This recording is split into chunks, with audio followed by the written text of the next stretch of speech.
This is the second of 4 podcasts about the concept of Mojo in a day. It's kind of an explanation of what we do in the day-long workshop.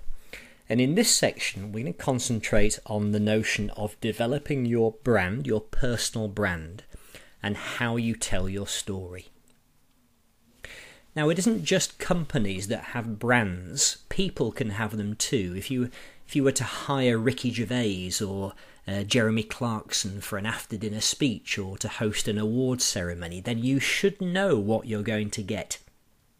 Because they've got strong brands, that means that essentially you have an expectation of value, you have an expectation of what you're going to get when you hire these people. And that's essentially what a brand means. So people can have brands too.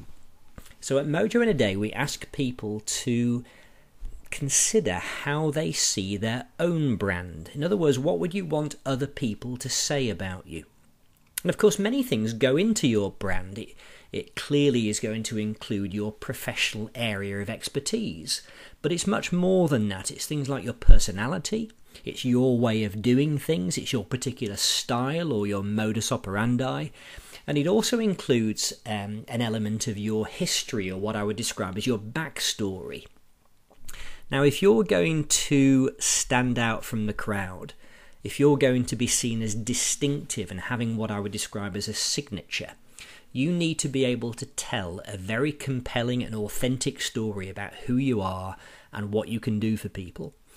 And of course, the first version of that people experience is often your elevator pitch. That's 30 to 60 second overview of what you're about.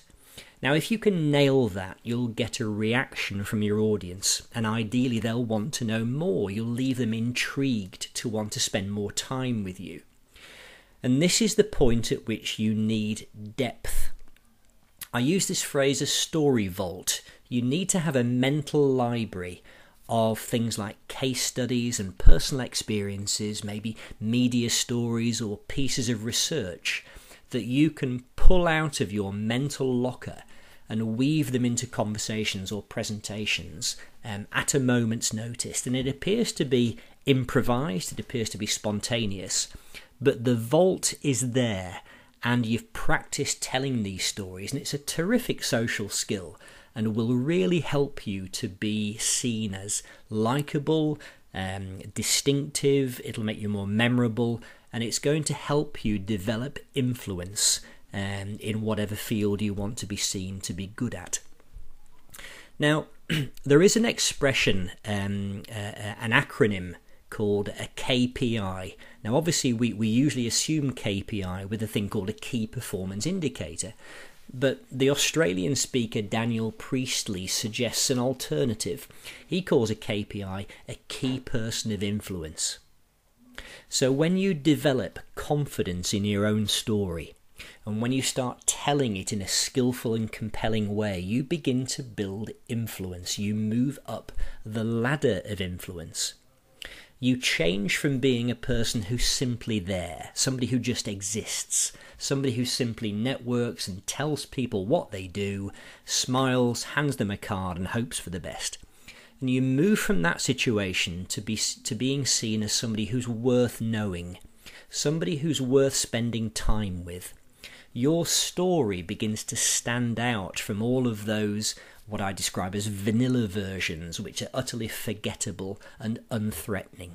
Your version is very authentic. It's about you, it's about your beliefs, it's about your values, it's about how excited you are about being able to do what you do and move people into a better situation than they were when you first met them.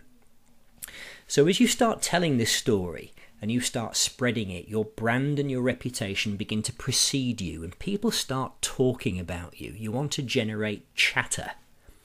And then, of course, you begin to develop pull, and you draw in opportunities because people have heard of you and they like what you're about, they like what you stand for, and they want to speak to you. And ultimately, of course, you want to be seen as being indispensable.